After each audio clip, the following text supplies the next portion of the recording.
Lorsque Claire m'a regardé dans les yeux et m'a avoué qu'elle voyait quelqu'un d'autre depuis 2 ans, j'ai senti mon monde s'effondrer en un instant. 23 ans de mariage, envolés comme ça. Je n'avais aucune idée que notre vie ensemble allait voler en éclats. Si vous m'aviez demandé une semaine plus tôt comment allait notre mariage, j'aurais répondu qu'il était solide, indestructible même. J'ai rencontré Claire quand j'avais 25 ans et elle, 23. Nous étions jeunes, mais amoureux. Un amour véritable, celui qui vous fait croire en l'éternité.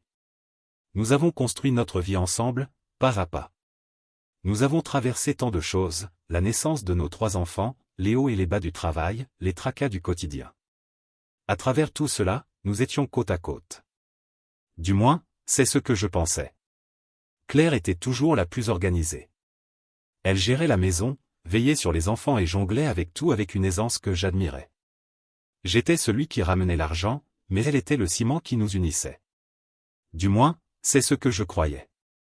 Je n'ai jamais douté de sa loyauté, jamais imaginé qu'elle puisse me trahir ainsi. Avec le recul, je vois que j'ai manqué des signes. Peut-être étais-je trop absorbé par mon travail, ou peut-être ne voulais-je simplement pas voir ce qui était sous mes yeux. Nos enfants, Sophie, Louis et Emma, avaient grandi et commençaient leur propre vie. Avec eux moins souvent à la maison, je pensais que Claire et moi aurions enfin plus de temps l'un pour l'autre. Je me réjouissais même à l'idée de vieillir ensemble, juste tous les deux, comme nous en avions toujours parlé. Mais j'étais aveugle. Je vivais dans un rêve, croyant que notre amour était aussi fort qu'autrefois.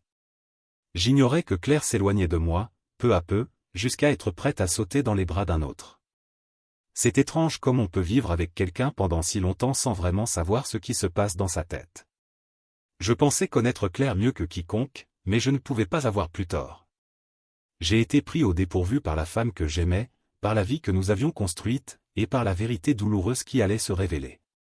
Claire a attendu le moment parfait pour lâcher sa bombe. Nos enfants étaient tous sortis. Sophie travaillait tard à son cabinet d'avocat à Paris, Louis était en groupe d'études à l'université, et Emma était chez une amie. Nous étions seuls, comme tant d'autres fois. Mais ce soir-là, quelque chose clochait. C'était un vendredi soir, dans notre appartement du Marais. Je zappais sur la télévision, sans vraiment regarder. Claire était inhabituellement silencieuse, ce qui, avec le recul, aurait dû être mon premier indice. Elle était assise là, fixant ses mains, comme si elle répétait mentalement ce qu'elle allait dire. Puis, sans préambule, elle m'a regardé et a dit, « Il faut que je te dise quelque chose. Je vois quelqu'un d'autre depuis 2 ans. » Pendant un instant, je n'ai même pas compris ce qu'elle disait. Mon cerveau refusait d'enregistrer les mots. Quand la réalité m'a frappé, c'était comme si l'air avait été aspiré de la pièce. Mon cœur s'est mis à battre à tout rompre, et je sentais mon visage s'enflammer. 2 ans. 2 ans de mensonges, de faux semblants. Mon esprit s'est vidé. Je ne pouvais même pas parler. Tout ce que je pouvais faire, c'était la fixer, espérant que ce soit une mauvaise blague. Mais Claire était sérieuse. Terriblement sérieuse. Elle m'a raconté pour Julien, ce type de son bureau, 27 ans, à peine plus âgé que notre fille Sophie. Les détails qu'elle partageait étaient comme des coups de poignard. Comment ils étaient devenus amis, comment il la faisait se sentir vivante à nouveau, comment elle n'avait pas pu s'empêcher de tomber amoureuse. J'ai fini par retrouver ma voix, mais tout ce que je pouvais faire, c'était supplier. Je sais que ça semble pathétique, mais j'étais désespéré. Je l'ai imploré, lui ai demandé de ne pas jeter tout ce que nous avions construit, tout ce que nous avions traversé. Je lui ai dit qu'on pouvait arranger ça, aller voir un conseiller, faire ce qu'il fallait. J'étais prêt à me battre pour notre mariage, même si je venais de découvrir à quel point il était brisé. Mais Claire restait calme, comme si elle avait répété cette scène 100 fois. Elle répétait qu'elle était désolée, qu'elle ne voulait pas me faire de mal, mais qu'elle ne pouvait pas rester dans un mariage où elle ne se sentait plus aimée. Ces mots m'ont frappé de plein fouet. Après 23 ans, comment pouvait-elle dire ça? Alors que je m'effondrais, pleurant comme je n'avais pas pleuré depuis l'enfance, Claire a tendu la main pour toucher mon bras, comme si elle consolait un ami. Elle m'a dit que les choses iraient mieux, que je trouverais quelqu'un d'autre. C'était comme si elle me congédiait, comme si elle avait déjà fait ses valises mentalement avant même que je puisse comprendre ce qui se passait. Et puis elle l'a fait. Elle a vraiment fait ses valises.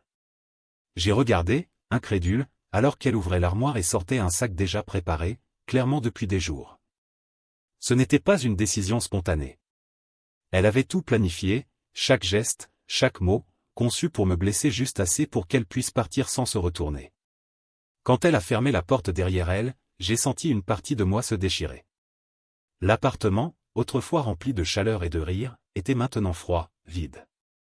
J'étais seul, vraiment seul, pour la première fois de ma vie. Tout ce que je pouvais faire, c'était rester assis, engourdi, fixant l'endroit où elle se tenait, essayant de comprendre comment tout avait si mal tourné. Après son départ, l'appartement semblait une tombe. Je suis resté sur le canapé, fixant la porte, espérant à moitié qu'elle reviendrait en disant que c'était une erreur. Mais elle ne l'a jamais fait. Le silence était assourdissant. Pas de bruit de télévision, pas de bourdonnement du lave-vaisselle, juste le tic-tac de l'horloge murale, comptant les minutes de ma nouvelle réalité. Je ne sais pas combien de temps je suis resté là. Le temps n'avait plus de sens. Mon esprit s'emballait, essayant de donner un sens à ce qui venait de se passer. Une partie de moi espérait encore que je me réveillerais et découvrirais que c'était un cauchemar. Mais c'était réel. Trop réel. Finalement, je me suis effondré. Des sanglots déchirants, de ceux qui vous laissent à bout de souffle.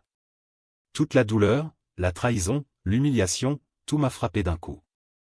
C'était comme si un barrage avait cédé, et je me noyais dedans. J'ai pleuré pendant ce qui m'a semblé des heures, jusqu'à ce qu'il ne reste plus rien. Mon visage était trempé, ma gorge était à vif, et mon corps était épuisé. Je me sentais complètement vide, comme s'il n'y avait plus rien en moi. À un moment, je me suis endormi, ou peut-être évanoui d'épuisement émotionnel. Quand je me suis réveillé, la pièce était sombre, et pendant une fraction de seconde, j'ai oublié où j'étais. Puis tout m'est revenu, l'appartement vide, le sac préparé, la porte qui claque. J'étais toujours sur le canapé, à l'endroit où Claire m'avait laissé. Ma tête me faisait mal, mes yeux étaient gonflés d'avoir pleuré, mais ce qui m'a vraiment frappé, c'était le vide. Un immense vide s'était ouvert en moi, et je n'avais aucune idée de comment le combler. J'étais encore là, essayant de me ressaisir, quand j'ai entendu la porte d'entrée grincer. Je me suis redressé, le cœur battant, pensant que peut-être Claire était revenue. Mais c'était Emma, ma cadette, rentrée plus tôt que prévu. Elle est entrée et s'est figée en me voyant, dans l'état où j'étais. J'avais dû avoir l'air d'une épave, car ses yeux se sont écarquillés, et elle s'est précipitée vers moi, laissant tomber son sac par terre. « Papa, qu'est-ce qui s'est passé ?» a-t-elle demandé, la voix tremblante. Elle ne m'avait jamais vu ainsi. Personne ne m'avait vu ainsi. J'ai essayé de parler, mais les mots ne venaient pas. Je ne savais pas comment lui dire que sa mère, celle qui avait toujours été notre roc, venait de tout détruire. Mais elle a lu sur mon visage. Emma s'est assise à côté de moi et, sans un mot, m'a pris dans ses bras, me serrant fort. Pendant un instant, c'était comme si c'était elle qui me consolait, même si elle ne savait pas ce qui se passait. Quand j'ai enfin réussi à lui dire, c'était comme une seconde vague de douleur. Voir son visage alors que je lui expliquais ce que Claire avait fait était presque insupportable. Emma semblait choquée, blessée, confuse, tout comme je l'avais été. Elle n'arrêtait pas de demander pourquoi, comment cela pouvait arriver. Mais je n'avais pas de réponse. Tout ce que je pouvais faire, c'était la tenir dans mes bras pendant qu'elle pleurait aussi. Après un moment, Emma s'est ressaisie et a pris son téléphone pour appeler Sophie. Elle savait que sa grande sœur devait l'apprendre de la famille, pas par des rumeurs. J'entendais la panique dans la voix de Sophie, l'incrédulité, puis la colère. Elle était furieuse, et je ne pouvais pas lui en vouloir. Elle a immédiatement appelé Louis, qui était encore à l'université, puis mon frère Marc. Marc, que Dieu le bénisse, a tout laissé tomber et est venu directement. Il vit à quelques heures de Paris, mais il était là en un rien de temps. C'est le genre de gars peu porté sur les émotions, mais cette nuit-là, il était exactement ce dont j'avais besoin. Il n'a pas posé beaucoup de questions. Il est entré, m'a regardé et s'est mis au travail. Marc a passé les jours suivants pratiquement à vivre chez moi, s'occupant de tout, le linge, les repas pour les enfants, les factures. Il a même géré les voisins curieux qui commençaient à poser des questions en l'absence de Claire. Il était mon ancre alors que je dérivais, et je ne le remercierai jamais assez pour ça. Ces premiers jours furent un flou de douleur et de confusion, mais avoir Emma, Sophie, Louis et Marc à mes côtés rendait cela supportable. Nous nous sommes soutenus, essayant de comprendre ce qui s'était passé. J'étais encore sous le choc, essayant d'accepter que ma femme, celle que j'avais aimée pendant plus de 2 décennies, nous avait quittés. Mais au moins, je n'étais pas seul. Même dans les moments les plus sombres, j'avais ma famille, et cela, plus que tout, me donnait la force de commencer à ramasser les morceaux. Environ une semaine après le départ de Claire, alors que je pensais que les choses ne pouvaient pas empirer, le téléphone a sonné tard dans la nuit. C'était un de ces appels que l'on redoute, ce qui n'arrive que lorsque quelque chose va vraiment mal. J'ai décroché, et c'était Claire. Elle pleurait, sa voix tremblante, presque hystérique. J'ai d'abord cru qu'il était arrivé quelque chose aux enfants. Mon cœur s'est serré, et j'ai immédiatement demandé si tout le monde allait bien. Mais elle m'a dit que ce n'était pas à propos des enfants, c'était à propos d'elle. Je sentais ma colère monter. J'étais encore en train de digérer le fait que ma femme de 23 ans avait détruit notre famille, et maintenant elle m'appelait en pleine nuit, jouant les victimes. Elle a commencé à balbutier qu'elle avait fait une énorme erreur, qu'elle était désolée, qu'elle n'aurait jamais dû partir. Je suis resté là, serrant le téléphone, essayant de garder mon calme. Puis elle a lâché la bombe, Julien, le type pour qui elle avait tout abandonné, l'avait rejeté. Le jour où elle m'avait quitté, elle était allée directement chez lui, pensant commencer une nouvelle vie. Mais quand elle lui a demandé si elle pouvait emménager, il l'a repoussée. Il lui a dit qu'il n'avait jamais voulu quelque chose de sérieux, qu'il s'amusait seulement. Il lui a même dit qu'elle n'était pas le genre de femme avec qui il voyait un avenir, qu'elle était trop vieille pour lui et qu'il ne voulait pas du fardeau de ses enfants. À ce moment-là, quelque chose s'est brisé en moi. Toute la pitié que j'aurais pu ressentir pour elle s'est envolée. J'étais furieux, non seulement contre elle, mais aussi contre moi-même. Comment avais-je pu être aussi aveugle? Comment avais-je pu la laisser me marcher dessus, puis penser qu'elle pouvait revenir dans ma vie après tout le mal qu'elle avait fait? Elle m'a demandé si elle pouvait revenir à la maison, disant qu'elle n'avait nulle part où aller. Je pouvais entendre le désespoir dans sa voix, mais tout ce que je ressentais, c'était de la colère. Je lui ai dit non, fermement, sans hésiter. Je lui ai rappelé qu'elle ne m'avait pas donné une seconde chance lorsqu'elle avait décidé de partir, et que maintenant, je n'allais pas lui en donner une. Elle avait fait son choix, et maintenant elle devait en assumer les conséquences. Claire a essayé de discuter, disant qu'elle n'avait nulle part où aller, qu'elle était désolée, qu'elle ferait n'importe quoi pour réparer. Mais j'en avais fini. Je lui ai dit qu'elle ne pouvait pas revenir comme si de rien n'était. J'ai raccroché, et pour la première fois depuis le début de cette épreuve, j'ai ressenti un étrange soulagement, comme si je reprenais enfin le contrôle de ma vie. Mais même après avoir raccroché, la colère ne s'est pas dissipée. J'étais en colère contre moi-même d'avoir encore des sentiments pour elle, de ressentir quelque chose en l'entendant pleurer. Je savais que si je voulais avancer, je devais me libérer de son emprise. Dans les jours qui ont suivi, Claire a continué à essayer de me contacter, par appel, message, essayant de me parler. Elle était implacable, et chaque fois que son nom apparaissait sur mon téléphone, c'était comme un coup dans l'estomac. Mais je l'ai ignoré. J'aurais probablement dû bloquer son numéro, mais une partie de moi était encore trop vulnérable, trop engluée dans tout ce qui s'était passé. Mais je savais que je devais rester fort, la tenir à distance si je voulais m'en sortir. Quelques jours après cet appel, les choses ont pris une tournure encore plus étrange. Sophie, ma fille aînée, est venue à la maison, le visage tordu par la colère. Elle a posé son téléphone sur la table de la cuisine et m'a dit « Papa, tu dois voir ça ». Elle avait trouvé quelque chose sur les réseaux sociaux. Claire avait publié une longue tirade dramatique à propos de Julien. Apparemment, elle était encore bouleversée par toute l'histoire et avait décidé de laver son linge sale en public.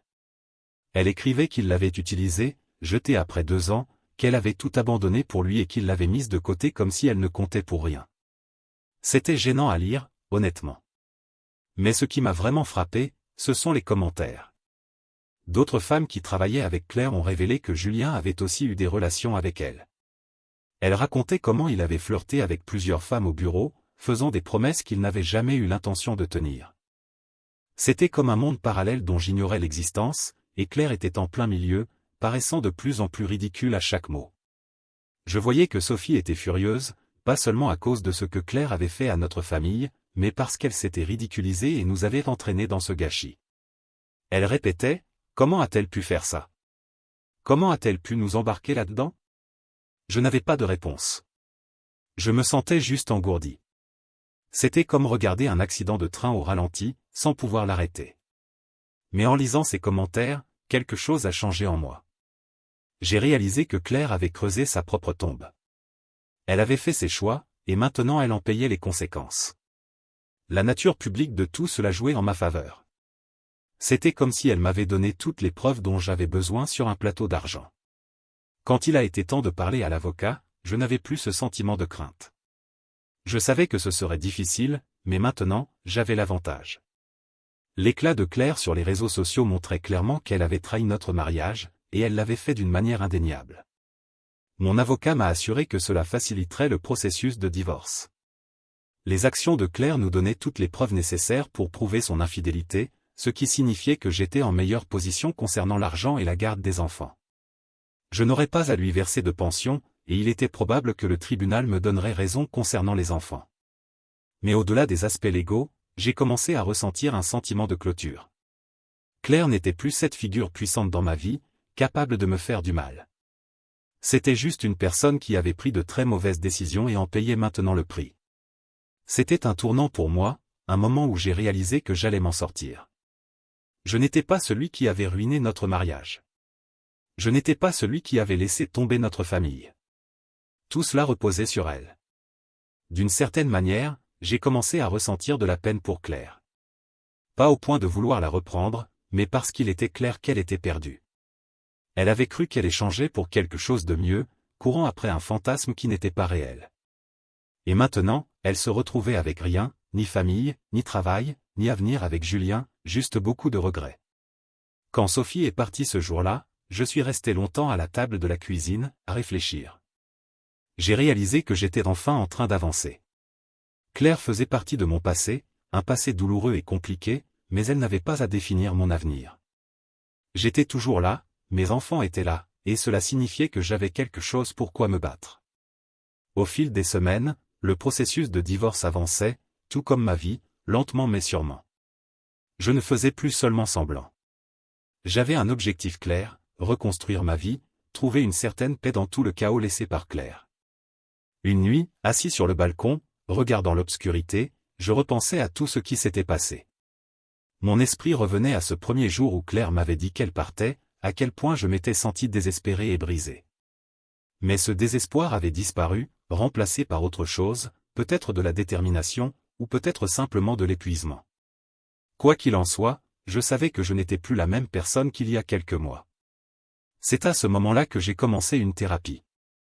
J'avais repoussé l'idée, pensant que je pouvais tout gérer seul, mais après tout ce qui s'était passé, j'ai réalisé que j'avais besoin d'aide. Ma thérapeute m'a aidé à comprendre qu'il était normal de se sentir blessé, trahi, mais aussi en colère, et même soulagé que Claire soit sortie de ma vie. C'était un mélange d'émotions confus, mais chaque séance rendait les choses un peu plus claires. J'ai commencé à accepter que la Claire que j'avais aimée pendant tant d'années n'était pas la même personne qui m'avait quitté. La femme qui avait franchi cette porte était une étrangère, aveuglée par ses propres désirs au point de perdre de vue ce qui comptait vraiment. Ma relation avec les enfants est devenue ma priorité. Ils souffraient aussi, chacun à sa manière. Sophie était la plus virulente dans sa colère contre sa mère, tandis que Louis gardait tout en lui. Emma, ma cadette, était encore sous le choc, essayant de tout comprendre. Nous avons commencé à passer plus de temps ensemble, juste nous quatre, à parler, à sortir dîner, à essayer de créer une nouvelle normalité. Et puis il y avait Marc, toujours mon roc, s'occupant de la maison mais aussi simplement là pour moi quand j'avais besoin de parler. Nous restions parfois tard, buvant une bière ou juste assis en silence. Il ne me poussait jamais à parler, mais il était toujours là quand j'avais besoin de vider mon sac. Finalement, les tentatives constantes de Claire pour me contacter ont commencé à s'estomper. Peut-être a-t-elle enfin réalisé que j'étais sérieux en refusant de la reprendre, ou peut-être a-t-elle trouvé quelqu'un d'autre sur qui s'appuyer. Quoi qu'il en soit, son absence m'a apporté un soulagement. Le silence, autrefois si douloureux, est devenu paisible. La date finale au tribunal est arrivée et passée sans grand éclat. Ce n'était plus qu'une formalité. Le juge a tout signé, et juste comme ça, nos 23 ans de mariage étaient officiellement terminés. Je suis sorti de ce tribunal en me sentant plus léger que depuis des mois. Ensuite, j'ai fait une longue promenade seul, réfléchissant à tout. Il y avait encore beaucoup de guérison à faire, mais je savais que j'étais sur la bonne voie. Claire avait fait ses choix, et maintenant je faisais les miens. Je choisissais de vivre, d'avancer, d'être là pour mes enfants, et surtout, d'être là pour moi-même. En repensant à tout cela, il est difficile de croire tout ce qui s'est passé. Si vous m'aviez dit il y a un an que ce serait ma vie, j'aurais ri. Mais me voilà, toujours debout, peut-être plus fort, peut-être un peu plus sage, certainement plus prudent, mais toujours là. Et c'est ce qui compte. En terminant cette promenade, je me suis surpris à sourire. Pas un grand sourire, mais une petite reconnaissance silencieuse que la vie continue, et moi aussi. Un pas à la fois.